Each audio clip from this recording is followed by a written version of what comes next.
When it comes to finding a job after leaving military service, there are a lot of organizations that can help you, from recruiters to veteran service organizations and even employers themselves.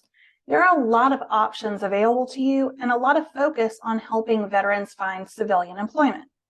However, if you as the job seeker haven't done your part in determining what your next job should look like, or even what you want to do next, it can really inhibit the job search process. That's because not only do you not know what you're looking for, so you're aiming with a shotgun rather than a rifle, but you also don't have the vision to communicate to others to help them help you. By taking the time to understand your values and motivations and how you want to live out your purpose, you have a map of sorts to lay out in front of the recruiter to show them where you're looking to go. Or you have the verbiage to communicate to an employer why you're the best fit, or not a fit, for the position they're trying to fill. Without those skills, you're left taking the job that comes along rather than finding the job with the right fit. This is why when we talk about the veteran transition and the job search, almost half of veteran job seekers will leave their first job within a year. There's no fit, whether that's cultural or environmental or just the job itself. The reality is that if you don't prioritize job fit for yourself, no one else is going to do it for you. And there are pretty good chances that you're going to end up job bouncing quite a bit before you finally happen upon a good fit. So really, before you get into the job search, it's best if you could do some internal work yourself first. And since you've already explored a lot about who you are as an individual and what is important to you, you have a lot of information to start stacking up to get a big picture view of what kind of job will be best for you. There are a few ways to do this, and we'll explore all of them. But first, we have to get rid of this very American concept that you are your job title. We as Americans tend to place a lot of value on what someone does for a living. And for that reason, many times we believe that what someone does is directly tied to who they are. We talked about this a little bit in identity. In the military, this is a bit more accepted because when you tell someone you're a staff sergeant, as an example, there's an identity that is surrounded by that title. This is why a lot of veterans have a really hard time with identity shift after leaving. They've always been able to give a response that in itself holds a certain level of respect and honor. And for many, the title of corporate operations director doesn't hold the same gravitas as I'm a commander in the Navy. The fact is, it is culturally embedded in each of us to draw significant connections between who we are and what we do. So as you begin to look at your next career path, you'll have to really identify your reasons for taking or wanting certain jobs. What is your motivation for taking this job? Does it fulfill you as a person? Does it offer financial stability or have a great big title? Does it provide a pathway or a ladder to a new stage of life?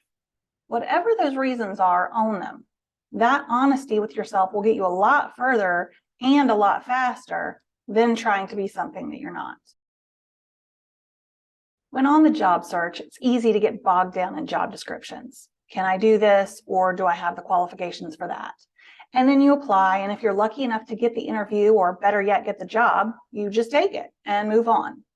But it's at this stage that many people realize that there's a whole lot more to that job and how it fits them than just the job description and the qualifications. And knowing which of these things are a priority to you can help you look for them or negotiate for them later on. So here are a few things you need to consider before you're in the hot seat with an interview.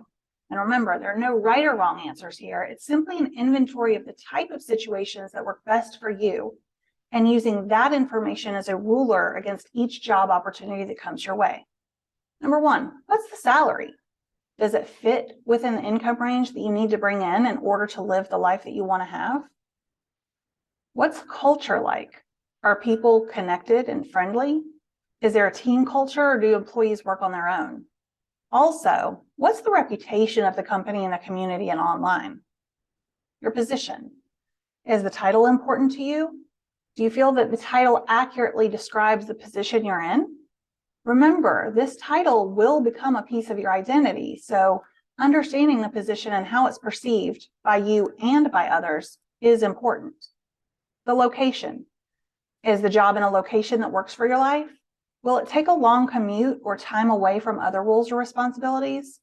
Or if you're looking for remote or hybrid work, Does the company offer alternatives that you're looking for?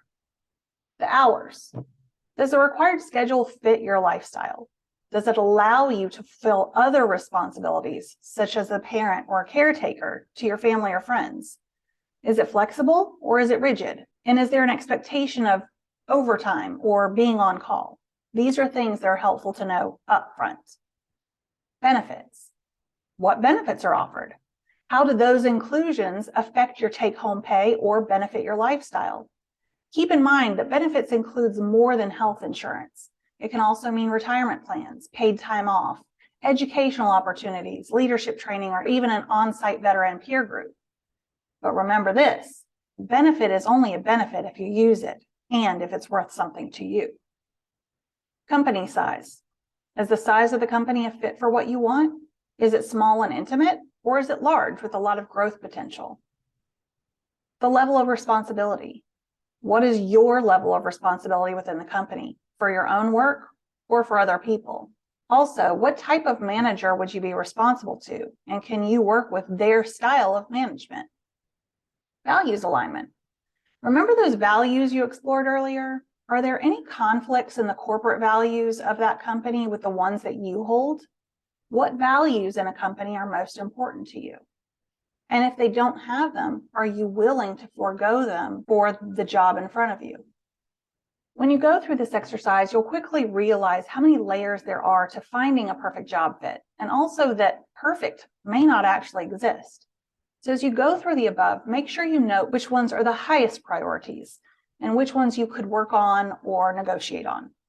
Having this information will not only help you be an active participant in the interview process, but will also help you leverage the things that you need with the things that aren't as important to you, and therefore create a best case scenario for your career path.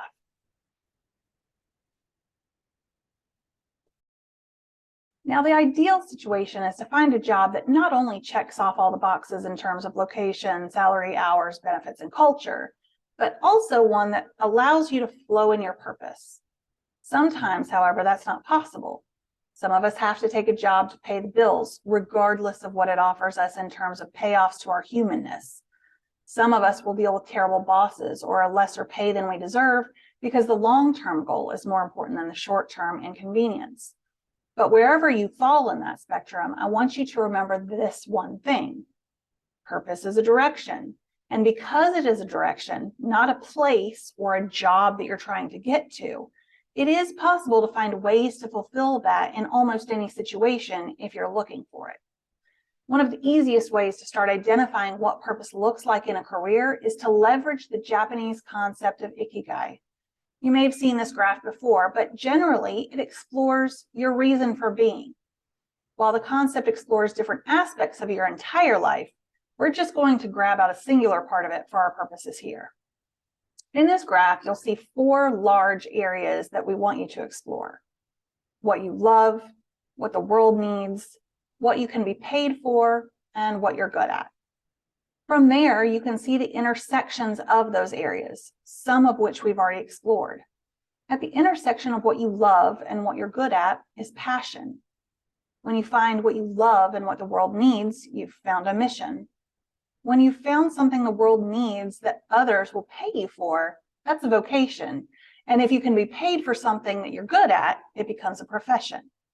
At the center, where all of these things converge, you have ikigai, the reason for being. Now, while I love this illustration because it's easy to understand and really start putting some tangible arms around this enormous concept of purpose, we have to be really careful that we don't shift into the idea that our purpose can be ultimately found in an ideal job that it may show you. So just because you identify the single thing that you feel may make you happy does not mean that that is your purpose. There's a chance that you may not even find consensus among these different pieces, and that's okay too. It doesn't mean that you can't find purpose and meaning in your career. It simply means that you need to look at things from a different perspective, or with the idea that your purpose should be guiding how you approach different scenarios, not just resting out there waiting to be discovered. In the end, what you do isn't as important as how you do it and what attitude you bring to work. As with other pieces of this program, Keep moving forward and come back and revisit this area once you have a little bit more comprehension of the other aspects of your life. Eventually, it will all start falling into place.